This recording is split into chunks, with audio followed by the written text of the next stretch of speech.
बीकानेर के छतरगढ़ तहसील कार्यालय में बीकानेर एसीबी की स्पेशल यूनिट ने आज आकस्मिक चेकिंग की। दरअसल बीकानेर एसीबी को ये शिकायत मिल रही थी कि इस कार्यालय में धांधली हो रही है। ऐसे में एडिशनल एसपी महावीर प्रसाद की अगुवाई में एक आकस्मिक चेकिंग की गई।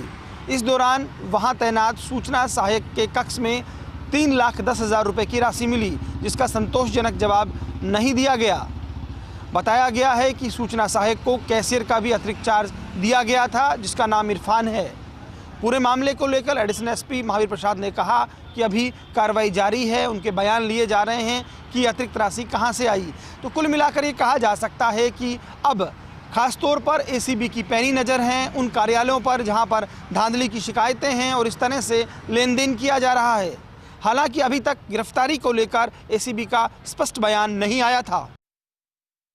ऊर्जा मंत्री Bhanwar Singh Bhati, Rajasthan state agro industry development board के चेयरमैन रामेश्वर डूडी आज रहे भरतपुर दौरे पर। सर्किट हाउस में कांग्रेसी कार्यकर्ताओं ने किया स्वागत। वृंदावन जाते समय दोनों नेता सर्किट हाउस रुके, जहां उनका स्वागत किया गया। इस मौके पर ऊर्जा मंत्री भंवर सिंह भाटी ने मुख्यमंत्री अशोक गहलोत के द्वारा पेश किए गए बजट की तारीफ की। रामेश्वर डूडी ने कहा कि हर गांव और ढाणी के वर्ग का ध्यान रखा गया है। बिजली संकट को लेकर मंत्री भाटी ने कहा कि मुख्यमंत्री काफी सक्रिय हैं। छत्तीसगढ़ के मुख्यमंत्री से भी मुलाकात की और केंद्र सरकार से भी कोयले की मांग की गई है, लेकिन केंद्र सरकार द्वारा कोयला नहीं दिया जा रहा। मंत्री भंवर सिंह भाटी ने कहा कि केंद्र सरकार द्वारा कहा गया है कि 10% इनपुट कोल आपको लेना पड़ेगा, नहीं तो आपके 20% कोयले की कटौती कर दी जाएगी। रामेश्वर डूडी ने मीडिया से बातचीत करते हुए कहा कि राजस्थान में 2023 में कांग्रेस की सरकार बनेगी। हालांकि मुख्यमंत्री कौन होगा इसको आलाकमान तय करेगा। विधायकों को राजस्थान में मुख्यमंत्री ने छूट दे रखी है, जितना ज्यादा विकास कार्य करा सके वे करा लें। जोधपुर के खेड़ापा थाना क्षेत्र में एक ऐसा सनसनीखेज मामला सामने आया है जिसमें बर्बरता की सारी हदें पार कर दी गई। एक वीडियो जिस तरीके से वायरल हुआ है उसमें एक युवक के आधे बाल से जिस तरीके से मुंडन कर दिया गया, उसके बाद मुंह काला कर दिया गया। इस तरह की घटना से क्षेत्र के जो लोग हैं वो सहमे हुए हैं।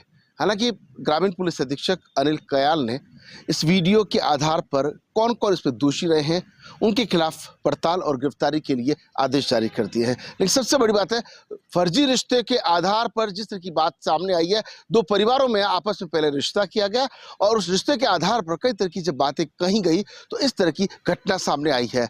वीडियो वायरल होने के साथ में कई तरह से लोग हैरान और परेशान उस वीडियो को जब देखते हैं तो रूह कांप उठती है। किस तरीके से जबरदस्ती करते हुए कुछ लोग एक युवक का सर मुंडन कर देते हैं और उसी का मुंह काला कर देते हैं। पश्चिमी राजस्थान में इस तरह की जो घटना सामने आ रही है निश्चित रूप से कहीं न कहीं रिश्तों पर सवाल खड़े करती है और सहनशीलता तो है टूटती ही लगातार जा रही है। देखना यह है कि पुलिस इस मामले में गहनता से पड़ताल करने के बाद में क्या वाकई आरोपियों तक पहुंच पाती है, क्या ऐसा कृत्य करने वाले लोगों के खिलाफ कड़ी कार्रवाई हो पाती है। ग्रामीण पुलिस और खेड़ापा थाने के जो अधिकारी हैं उनसे अब आमजन यही उम्मीद करें कि ऐसे मामलों पर अंकुश लगे, वरना पुलिस पर से विश्वास जो बचा हुआ है वह भी उठ जाएगा।